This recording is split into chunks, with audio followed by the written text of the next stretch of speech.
6 weeks or 8 weeks before I was supposed to go back to South Africa, I got a phone call from Deloitte, which I interviewed for 4 months prior to that. Yeah. And I said, hey, are you still interested?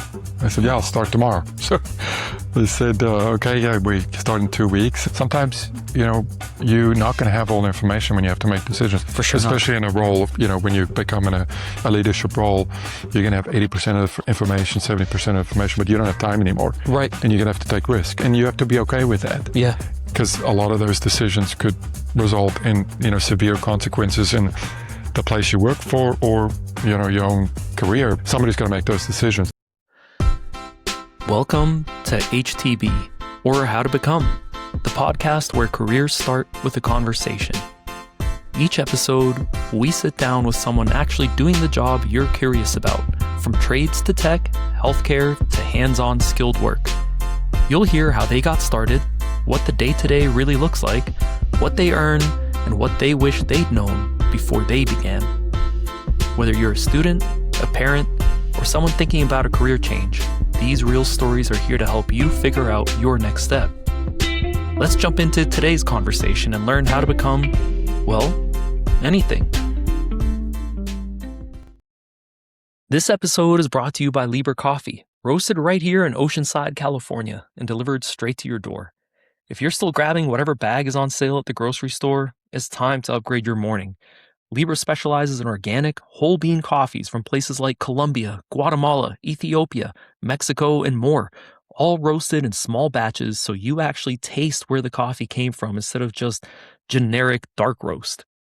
They've got single origin bags like Colombia organic, Guatemala organic, Ethiopia organic, plus blends like the Dope Blend and Good Day Sunshine if you want something smooth and balanced for everyday drinking.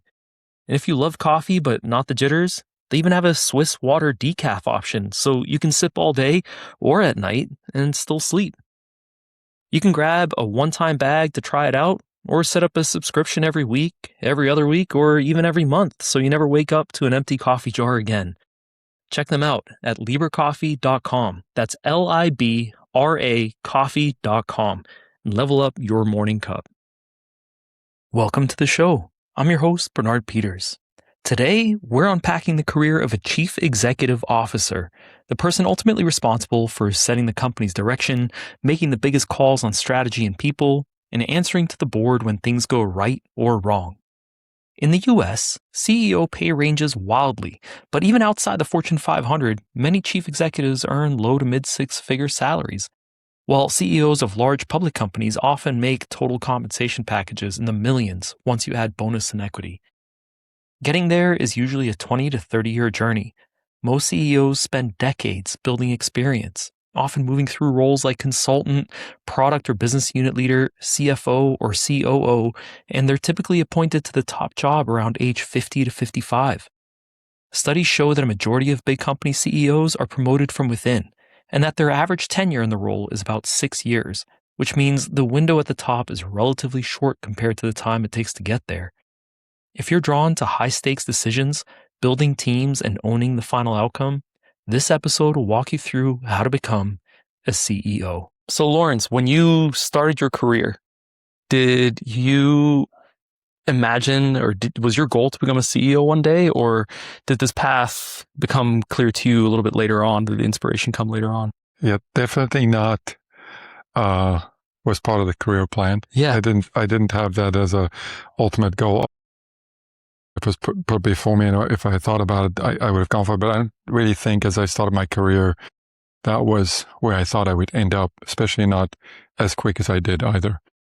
I had some other plans, but it wasn't the original plan. Yeah. So walk me through the process. So you first started as a CPA, right? That's right. Graduated from UNLV about 25 years ago or so, and started taking some accounting courses. Mm-hmm. In school, and I was fortunate where I grew up in South Africa. We did do accounting in high school, so it came relatively easy in college for me when I took some accounting classes. And I spoke to I was on the swimming team at UNLV, and I spoke to somebody that graduated on the swimming team, and he told me about the CPA path. that I didn't know much about it. Yeah. And he told me about, working for a big four accounting firm, which is four big accounting firms. And he said, if you want to, do the CPA route, that's where you want to end up. So I think about towards the end of my second year, that's the decision I made was Perfect. in college was to, start that path and take enough accounting classes to sit for the CPA exam. Yeah. And then, towards college, started applying for some jobs at a big CPA firm. Did you do the traditional Big Four route where you did the internship after your third year and then had a job lined up for your senior year already? No, because I had some visa issues. Gotcha. And I couldn't, really do that. I had some odd jobs on campus. I worked in a library and, did some things that I could for about 20 hours a week in between sports and class. And then, in my senior year, I started interviewing, probably interviewed like 25 different places and didn't get a call back. Wow. And so I got pretty demotivated, and I had one more year left before I had to go home because they give you an extra year to work. And during that time, it was tough because I'm not sure where we were going to end up.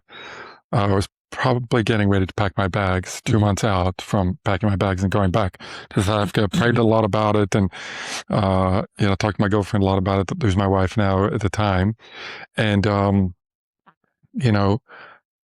all that stuff happened in 2001 with the crash. Yep. Right, and Anderson went down. Remember Anderson, the big accounting firm, and about 6 weeks or 8 weeks before I was supposed to go back to South Africa, I got a phone call from Deloitte, which I interviewed for 4 months prior to that. Yeah. And I said, hey, are you still interested? I said, yeah, I'll start tomorrow. So they said, okay, yeah, we start in 2 weeks. And so I wonder when in 2001, or was this 2002? 2002, those two. Okay, so I wonder if that was because of all the new SOX regulations. They needed more staff. So what happened is the one big firm went down, completely down, and they brought a lot of their people over, but they got so much work at that time that they needed a lot more people. And so the timing was perfect for me because it happened right at that time. So, dude, that's an amazing story. Just how such a terrible moment in financial accounting and corporate accounting history actually led to you being able to get a job that you probably wouldn't have gotten otherwise. And also all my changes in jobs happened during times like that, if I think back. That's wild. Because I stayed at Deloitte then for 7 years. I thought I'm going to go the partner track. I got to 5 years in and realized I think I'll be miserable doing this for the rest of my life. It was just not for me, and I think it's for certain people, right? Obviously, it's a great. I had a really good experience and I learned a ton. I met some amazing people, but I got to about 5-6 years, and I was like, I don't know if this is for me. This is not the path I want to take. Got promoted to manager, and then about 7 years, I started kind of looking for something else. I feel like that's a pretty typical path, right? A lot of people in the Big Four either leave after 2 years or after the manager promotion, right? And then if they don't leave by then, they'll end up going partner track. Yeah. So did you go to work for one of your clients, or how did that? Yeah. So a person that I reported to at Deloitte, one of the partners, went over as chief accounting officer at Las Vegas Sands Corp, which is in Las Vegas. Yeah. They're in Venetian Palazzo, a bunch of casinos and resorts in Singapore and Macau.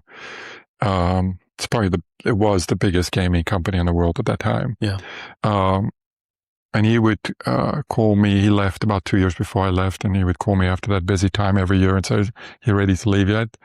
I'm like, "No." By the second year, I think I just called him and said, "I'm ready to go." Amazing. And so he gave me an opportunity. But at that point, it was again in 2008-9. Yeah. Okay. So Vegas was falling apart. Vegas was completely falling apart. Yeah. And I just remember this because at the time when I gave notice, the stock price of Las Vegas Sands was $140. Just from a kind of general, that's where they were trading. Everything was super successful through 2008, 2007, 2008. And 2009, at that time when everything was coming, undone with the financial crisis, Around the time when I gave my notice, the stock price was $1.99. So the partners, when I told them I'm leaving, they said you're making the biggest mistake of your life. Yeah. Yeah. But at that point, I trusted the guy that I was going to work for, and the vision that he had and where the company was. Obviously, the public didn't think that because of the stock price and where the company was. So at that time, it was a very difficult time. But at the same time, when you get on board, when just like at Deloitte, when things are kind of in shambles, and you do your job right, and you keep your head down, and you put your hand up when there's opportunities, and you don't just worry about what your job description say. You just work hard, and you become dependable, and you have a good attitude, and you're good with the people around you. You can kind of get, to have the ride as it goes up. And so that was kind of the bottom of, that time at Las Vegas Sands. That things just started getting a lot better right after that. What's interesting is that was, not only was it, so that was the bottom for the company transition to, but that was also, in my view, the peak for these big four accounting firms as well, right? 07, 08. And then after that, they started stripping some of the 404 compliance and they started doing layoffs, and audit fees got crushed after that. Yeah, at that time, and that's probably part of the reason why I left too, is just how, everything that went on at the time. Every 2 weeks, if we saw the managing partner's car in the parking garage, we knew somebody's getting fired that week, right? So half of our office got let go. Yeah. And it wasn't really because of performance, it was because of clients. Yeah, right? Exactly. Yeah. So people lost clients, and then, they and fees. And fees. Yeah. And so half our office, we went from like 120 people to like 60. Yeah. In Las Vegas. And they were let go, and a lot of them, went to work for bigger casino hospitality industry. I was at PwC at the time, and they were in Boston. They were the only firm that ended up not doing layoffs, but they cut everything else, like all their ancillary programs. Like, there were no expense accounts. Nothing. Yeah, it was all done. And a year before that, it was like heyday. You could do whatever you want. Yeah. We got some of the years, we got 3 raises in 1 year. Yeah. Leading up to it because of all the regulatory changes. But it went from as high as it was to as low as it did in 2008, 2009. That's amazing. So you left audit as it was starting to do this, and you joined Sands as it was starting to do this. I don't know how much of that is luck. Sometimes you just have to take risk. You have to take bold risks, and can't overthink it too much, right? And you can't be miserable. I knew if I was going to continue to stay in that accounting specific world, I wasn't going to be happy. Right. It was a lot of hours, and I just didn't feel like it was for me. Yeah. And so, but I did learn a ton, as I said, the people I met and the exposure that I got and the situations I was placed in to this day has helped me, right? Yeah. I mean, I consider that as a stepping stone to where I am today. Oh, absolutely. Yeah. So it's an not amazing, a waste of time. And I would highly, foundation. if somebody has interest in finance or accounting, I would highly recommend that you go work for one of those bigger 4 accounting firms. I totally agree. From day one, you get thrown into the deep end. Yeah. And you either make it or, you leave. Not only that, but you're learning a ton, and they're constantly pushing you to advance, right? Yeah. So every year you're taking on more responsibility, and you're learning a new area. Yeah. So there's no room for complacency there. It's really great foundation. And I don't know how many other jobs do you get exposure to, like C-suite people very early on in your career. Totally. But as an auditor, when I worked for Deloitte, sometimes I would sit across from CEOs. I may not be conducting the interview, but I'd be you're in the room. Yeah. Or I'd be talking by your second year, you're asking the CFO of some big company questions. They don't like it, but they got to answer you because you're the auditor. So you get to learn how to interact with those people. You get to see how they, conduct themselves, good or bad. Sometimes you see how not to act, but other times you say, oh, one day if I become at that level, this is how I want to treat people, Right. So it was, that 7 years was definitely very productive and valuable. Good experience. Yeah, and I think it's necessary. Yeah. So you left Deloitte, and then it seems like did you then take several jobs over time in finance? Yeah, so I went over as like a corporate controller role, not the main corporate controller, but somebody that the company could send wherever to fix things, right? Yeah, so in the accounting finance world, whether it's an accounting system or, whatever problem they may have, regulatory problem, they would send me. In the beginning, I did some work in Pennsylvania with a property that we opened there. I went to Macau one time to help with some things there. And then obviously at the mothership in Las Vegas, did a ton of work there. But what I did, to learn and progress there is that the person that hired me, I'd always put up my hand and say, what can I do next? I didn't really ask for, how can I get promoted or how can I get more money? Yeah. I just, hey, I want to learn more, right? And I want to have more responsibility and be able to contribute more. And then, if you work for a bigger organization, there's always going to be something that happens, whether it's an acquisition or some issue that comes up. And if you put your hand up, then that's the first person they're going to think of. Hey, that person always wants to say they want to do more. Yeah. Go do more. Yeah. And, I always felt like the promotions and the raises always came. Yeah. But I never went in with that. And I think that's the way to do it, because when you work for a bigger organization or any organization, when you add value, people want to keep you. Yeah. Right. And part of keeping you there is, promotions and those type of things. I have a friend who's a Navy SEAL, and he said something very similar. He's like, look, one of the, after Bud's training and all that, he's like, one of the best things you can do as a newbie is look for work. It doesn't change. It's the same in the corporate world. Just look for work. Yep. Yeah. Do it to the best of your ability and with a good attitude. And if you make a mistake, just own it. Right? Don't try to explain it away. Just own it, because nobody's expecting you to be perfect, especially at those levels. Right? Nobody's perfect, but if you own it and you're honest about it and you learn from it, then, good things happen. So then did you eventually work your way up to CFO? No, I worked my way up to Executive Director of Finance at Las Vegas Sands. Then, it's going really well. The company came back up. They opened, a lot of operations in Asia. I mean, the stock price was again going back to 90. It was really a good ride there, and everything, from as bad as things were kind of through 2014, things were peaking. And at that time, my kids I have 3 kids, were getting kind of school going age. I knew that I didn't really think that I had a lot more upward mobility at the place I was. And so I got a random phone call from a recruiter to work in California. Gotcha. Was that in San Diego then? No, that was with a Native American tribe that I that had a headhunter search for a CFO position for the casino specifically. So tribe that I work for now was probably the biggest casino on the West Coast, probably the busiest casino in the country. Yeah. And so they were looking for a CFO. And so wasn't really looking, but I got the phone call. And at that time I was executive director, not CFO. It was a CFO position, which is obviously, the final person that makes all the decisions and is responsible for all accounting and finance functions. And I thought, well, the worst thing that can happen is I can have get some interview experience in the CFO position. Yeah. And, long story short, had a couple of interviews and they gave me exactly what I asked them. And 6 weeks later, we decided we're going to move. That's amazing. So, I always had my wife's support, and she was very supportive. And then for the first 8 weeks or so, I just commuted between Las Vegas and the Inland Empire where they're located. But I was just Fridays and I went Mondays and went back Fridays. So for the first 8 weeks over the summer of 2014, and started that journey with the tribe. It's not, getting that first CFO gig is tough.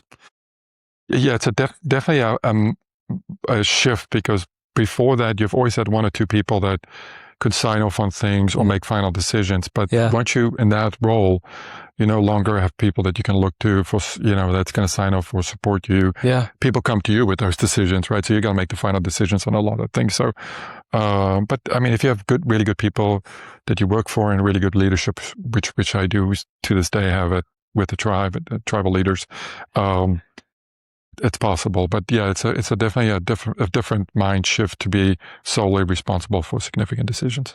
How'd you shore up right? So coming up as a CPA, you come up very strong in your skill set with financial accounting, right? But you don't necessarily build a lot of experience in fundraising or investments or things like that. So how did you shore that up when you got that CFO gig? Was just surrounding yourself with the right people?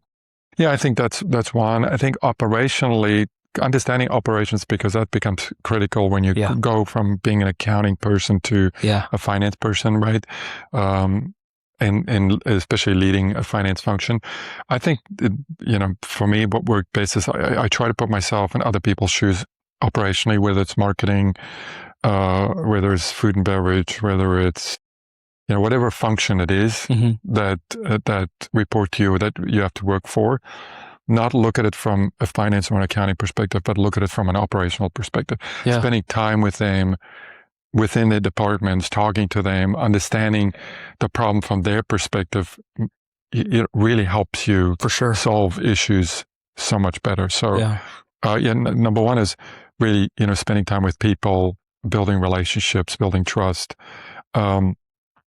Number two is obviously good people, right? And you have to be comfortable to know what you're good at and what you're not. Right. And there's a lot of people that always wants to be the smartest person in the room for all things. It's brutal. And I'm okay with not being the smartest person in the room for all things, right? Yeah. But as long as I have the smartest person for those certain functions, whether it's investments or budgets or whatever it may be, if you have them next to you, you trust them and you empower them.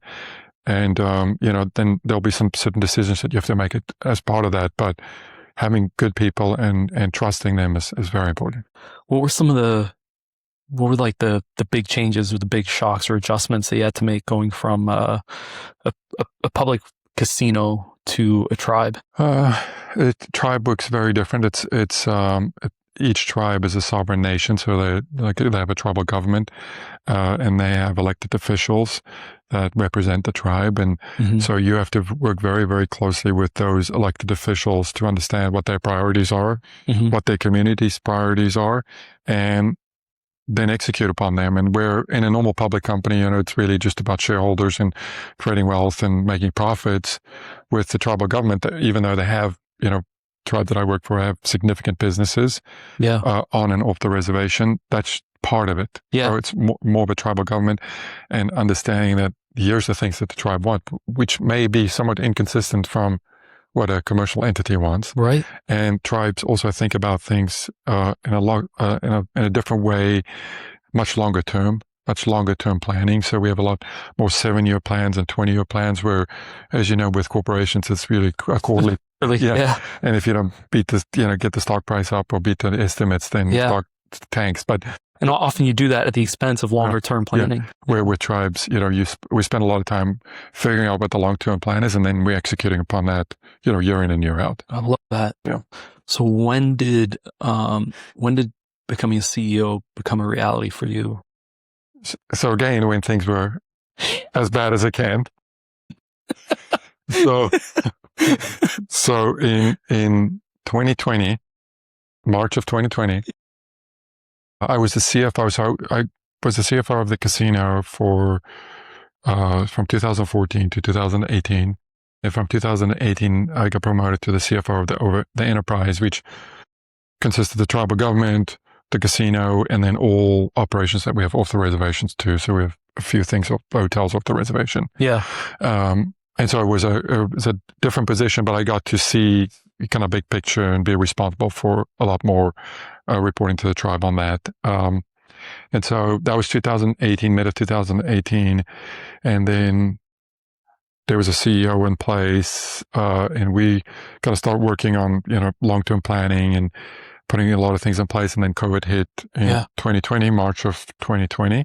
In March of 2020, the CEO at the time had some things he had to deal with health-wise, and so he had to step aside. I got a phone call from the tribal chairwoman and say, you're going to be interim CEO.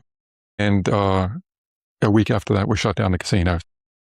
Everything happened within a week of each other. But, it started off being, in the interim position in March of 2020, and helped leading the team and working closely with the tribe to work through that very complicated time, which everybody at the time had very difficult things to work through, because, we had at the time 6,000 employees, 5,000 employees, and we had to figure out how are we going to move things forward at that time, we didn't know how long it's going to be, but Right. it took 3 months. We shut down for 3 months, complete shutdown.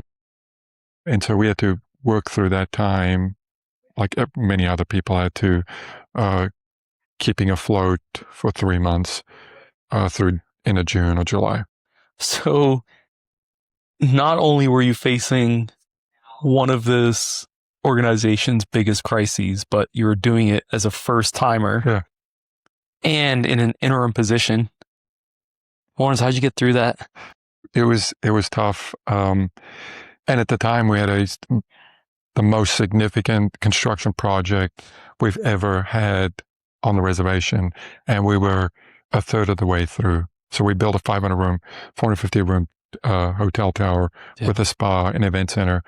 And we were literally a third of the way through in March of 2020. So that was another complication. I mean, it was really tough, not only, going from being responsible for all accounting and finance stuff, but, now it's all the security things, because that is a big deal for us, right? And tribal government, obviously, and HR related issues. And, but again, I think, having really, really good people was super important. So the people who reported to me, I had a lot of trust in and had some really good experience with. Yeah. And, at that point, a lot of times people will give you an opportunity to lead. I didn't really have to force myself. They're like, okay, we'll follow you and, we'll support you. So built a really good relationship with almost all of them up to that point. And so it was a natural change there. And then obviously working very closely with the tribe, which, the tribal leadership at the time made it possible. But it was that 4 months were very, very difficult.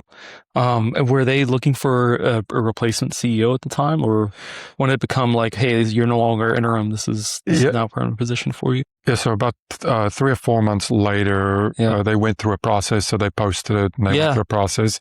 And then, within a month or so, I got the news that I'm official. Were you just like, please find somebody else to take this role? Or at that point, we made it through the difficult worst part, right?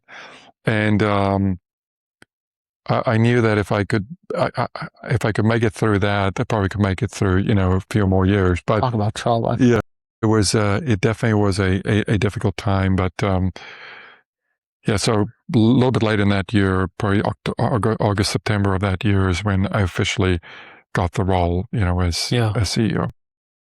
So that's an amazing story. You haven't had it easy anywhere along that path. That's great. So, all right. So that's the path done. All right. So most people probably think being a CEO is just sitting in the corner office and you're just in meetings all day, every day. What does the reality look like day to day for you? I think that's definitely an option. If for a CEO is to sit in the corner office and have everybody come to you and, you have meetings all day. But I think there's a lot more to that, right? I mean, you, at the end of the day, have to make a lot of complicated, difficult decisions. And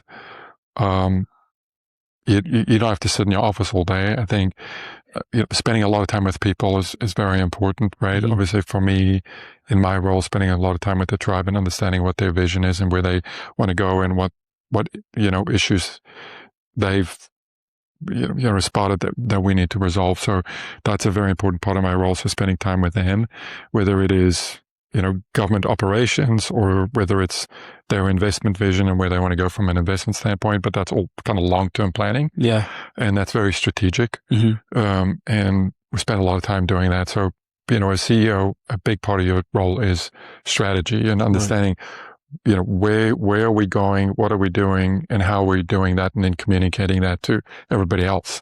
Yeah. People want to know where you go, what we're doing, right? What's the vision? Because they show up to work every day and want to know what are we doing and how's this work and what's our values. And so that's a big part of it.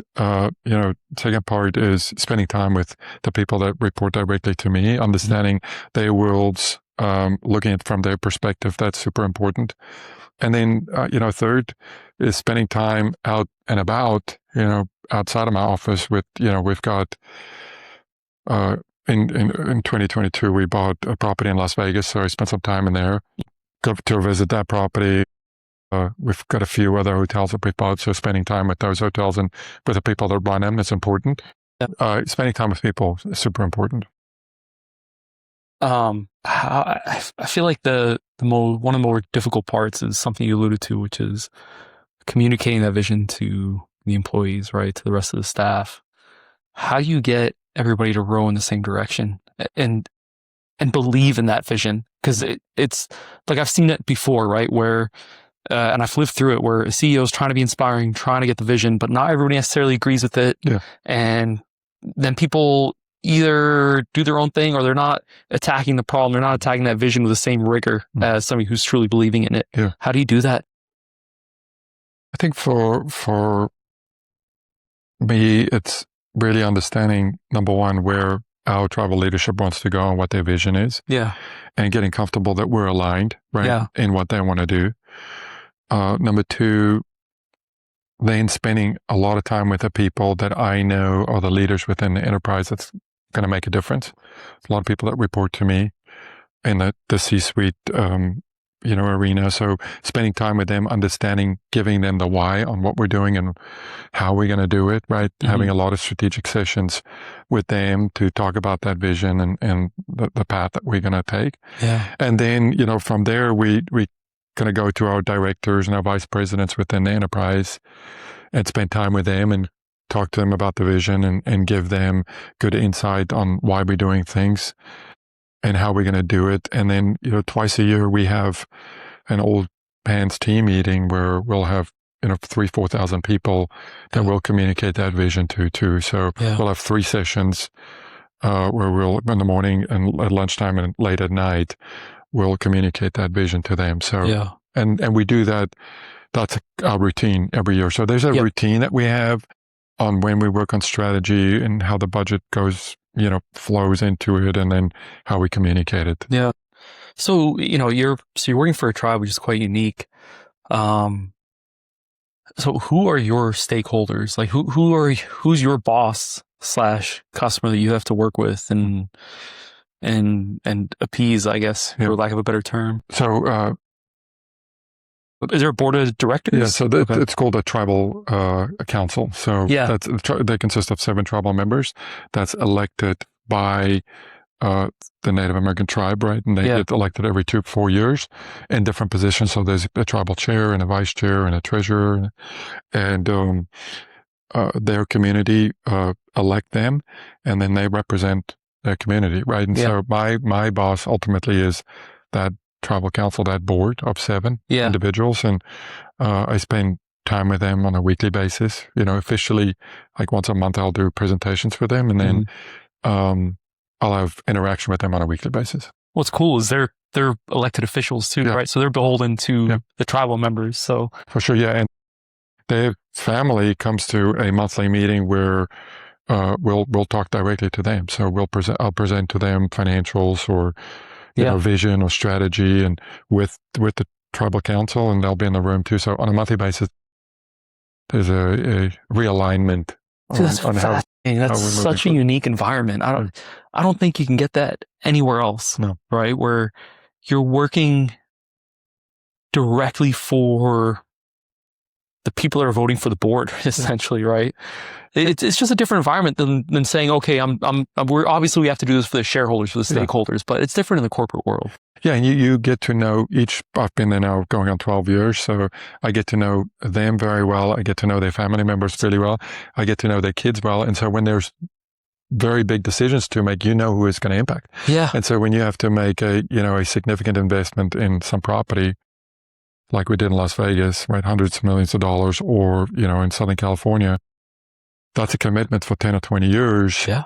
That tribe has to deal with 10 years from now, whether I'm still part of this or not, right? Right. So, and who it's going to impact. So to your point, when you work for a corporation, you understand the shareholders. Maybe you go once a year to New York for some meeting, but and it's just a big sales pitch. Yeah. Right. And for us, it's very different. It's very different. It's not public money. It's the tribe's, funds that they've saved over a very long period of time. So there's a lot of responsibility, a lot of accountability. Yeah.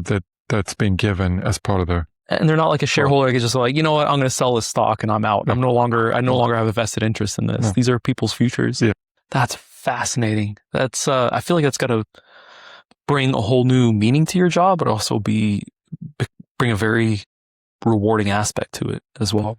Yeah, it's there's a lot of responsibility, a lot of accountability, but it's super rewarding, especially when we make some really good decisions and you spend so much time and effort doing the due diligence, then making the decision and then it working out. I mean, Las Vegas is a perfect example. We bought that property right coming out of COVID in the beginning of 2021, and the place was empty. It wasn't open for another 4 months or so, and then we opened it with 0 employees. We hired 2,000 employees, got it operating, and it was super hard the first 2 years.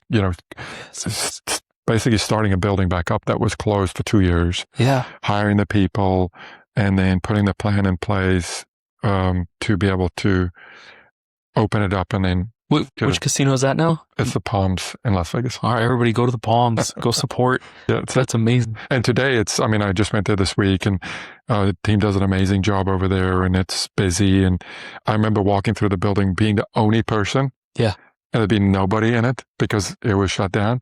And today when I go in there, there's, thousands of people. And I was there like a month ago for my daughter's soccer tournament. Yeah. It's a beautiful place, but I can't imagine just seeing that right from an empty building to now just being absolutely chock block full. I think I slept in it a couple of nights when there were nobody in it. So it was crazy. Dude, that's a beautiful thing. Yeah, not everybody gets to experience that in their lives, right, or in their work. That's to see that over time. That's really cool. Looking back, what skills do you think you acquired or refined that's most important for a CEO? Oh, there's probably a few. I think, being disciplined, taking ownership, being positive, have a glass half empty, or glass half full, I should say. Yeah. Being positive, take ownership is super important, right? I mean, you don't always have to be the smartest person in all things, but learn from people, build real good relationships with people, right? In good and bad times, especially the good times, because, people kind of show their true colors during really good times or really bad times. Yeah. And that's when you can truly build trust with people when things are, not going well and your back's against the wall and it's horrible. Yeah. And then when you treat people with respect and you treat them with dignity and you support them and understand where they're coming from. And then when times are good or when you need them, they come through. So having good relationships are important, right? I mean, and then learn and understand. I mean, don't, stop learning and understanding. It's super important. Yeah, I agreed. Yeah, I totally agree with that. And, I think that piece you mentioned of, realizing that there's a lot that you don't know, right? Bringing that humility to the workplace is super important. The other thing I would add is ask a lot of questions. I went earlier in my career, especially when I worked at Deloitte, there's so many smart people around you, with just a lot of Ivy League people and people that's super intimidating. And and you don't want to look stupid. Yeah, I never wanted to ask a question. Yeah. Because I thought, well, I'm probably the only person that don't know this, right? So I just not talk. Yeah. But there's also good sometimes to not talk, right? And not ask questions and listen. Listening is super important too. Yeah. But then asking questions, right? But respectfully asking questions to try to understand it, because what I've realized is 9 times out of 10, everybody in the room has the same question. For me now, in my role, it's easier. I'll just ask the question. Yeah. And you can sense that everybody had a similar question, right? But I think both those things are very important. Listening. Sometimes it's good to listen and observe and understand. Yeah. Because you can learn so much also by not talking, right? Just observing people and understanding the dynamics. But then, asking questions at the right time. Yeah. For you to truly understand what the issues are. Because I always say in very complex issues between people, there's 3 truths, right? It's that person A's truth, person B's truth, and then the real truth. So many times when I've worked on complex problems, I hear 2 sides and the answer's right in the middle sometimes, right? And so when I go with just the person A or person B, it's not right. And so not being, jumping to a conclusion too soon, asking those good questions to really truly understand what the issue at hand is, and then you can make decisions. And sometimes, you're not going to have all the information when you have to make decisions. For sure. Especially in a role of, when you become in a leadership role, you're going to have 80% of the information, 70% of the information, but you don't have time anymore. Right. And you're going to have to take risk, and you have to be okay with that. Yeah. Because a lot of those decisions could result in, severe consequences in the place you work for, or, your own career. Somebody's got to make those decisions, and that's usually the person in leadership. Yeah, and you've got to take ownership over that. Yeah. So taking a step back for a second, right? So you're a savage. Like, you're CEO of a big organization. You've got 3 kids. You're an involved dad.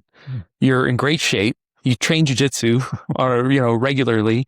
I'm old enough now to realize that there's no such thing as like true work-life balance, right? You've got moments where you're just head down, and moments where things are a bit easier. Oh, how do you manage to find time for these things? I think at some point in your career, you realize that you have to take ownership of that. Yeah.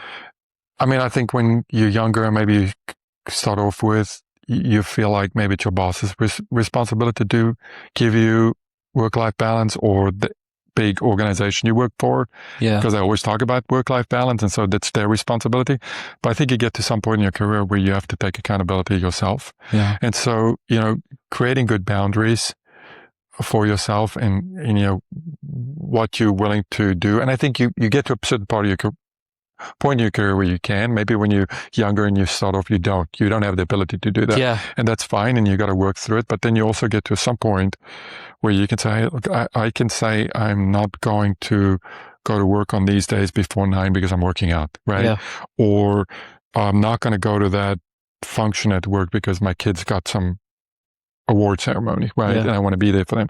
Or I'm not going to go out to dinner with everybody because my kids have a game. Yeah. Right. Right. And so you just draw those lines, because for me right now, my family is my priority, and my health is my priority, because I know I need their support. And if I don't their support, then I'm miserable half the time. Yeah. And if I'm not healthy, I can't be 100% of my work. Right. But if I work out on a regular basis, and work out hard, and do different things in that arena, and I put my family first, that's a balance for me, in my life. If I sleep, getting 7 hours or 7.5 hours is my sweet spot, right? Yeah. And so, sometimes you may get less, but I try to make that a priority, because I want to be healthy and do this for a long time. Yeah, because there are people who say, "Oh no, I'll just I'll sleep 5 hours and get up at 4 a.m. and get all that stuff done." But no, you gotta balance it.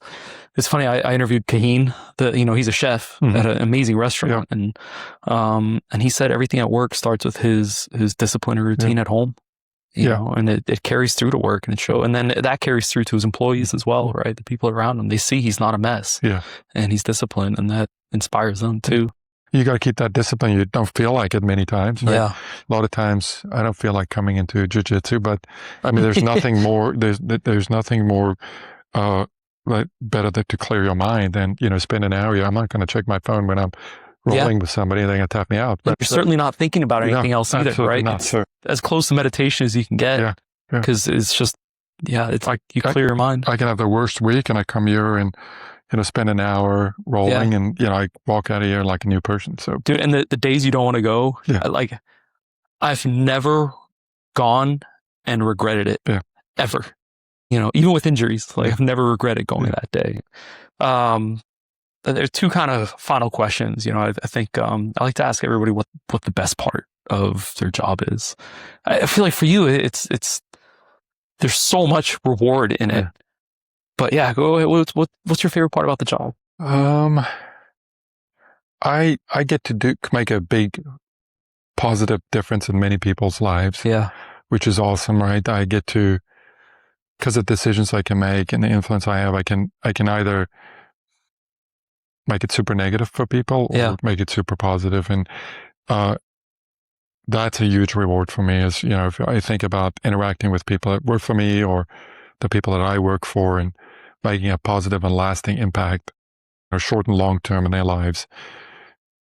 is a huge benefit for me.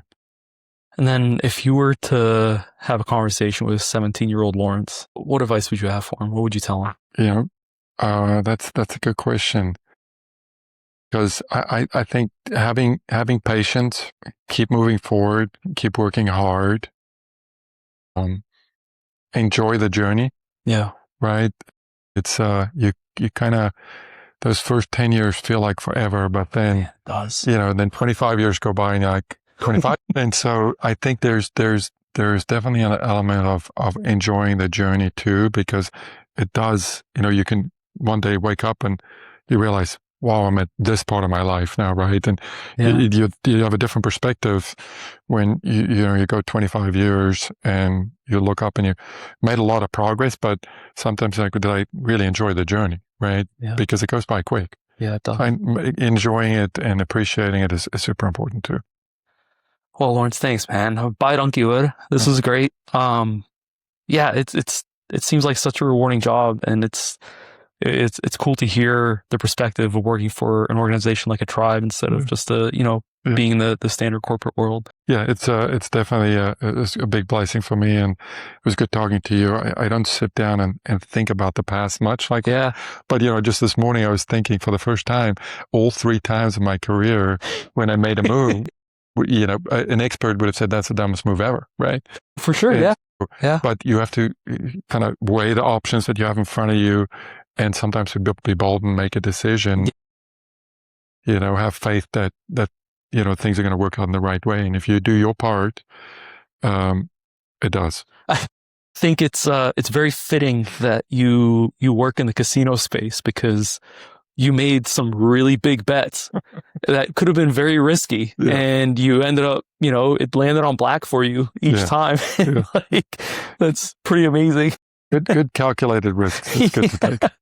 Yeah, and look, they say luck is when preparedness meets opportunity, right? So I don't think you were just lucky. You definitely had the skill sets and the work ethic, and the opportunities presented themselves to you. You seize them. So, thank you very much for your time. I really appreciate it. Thank you. Bye, Donkey Lawrence. Thank you. Cheers, dude. Cheers. I hope you enjoyed that conversation with Lawrence as much as I did. It's pretty crazy how all of his major career advancements happened during a time of great economic distress.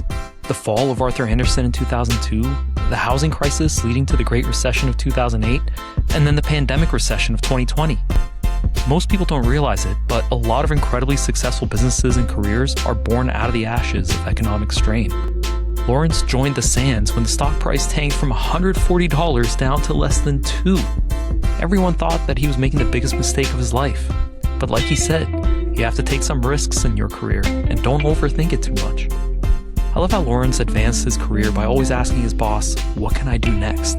By always looking for more work and volunteering to help on new projects, he became recognized as someone who adds value to the organization, earning him promotions and pay raises along the way. He also had some sage advice for being at the head of the company. Know what you're good at and know what you're not good at. Don't try to be the smartest person in the room, and surround yourself with the experts that shore up your weaknesses. Surround yourself with good people and trust them. If you enjoyed this podcast, give us a like and follow. You can also check out our website at htbpod.com to see a database of jobs we've interviewed for already. We mapped out each career with key responsibilities, educational requirements, pros and cons, advice for the roles, and paths to get there, as well as some useful recruiting links. And if you feel like you have an interesting career and want to tell your own story in our podcast, just go to htbpod.com and submit the form. Thanks again, and see you next week.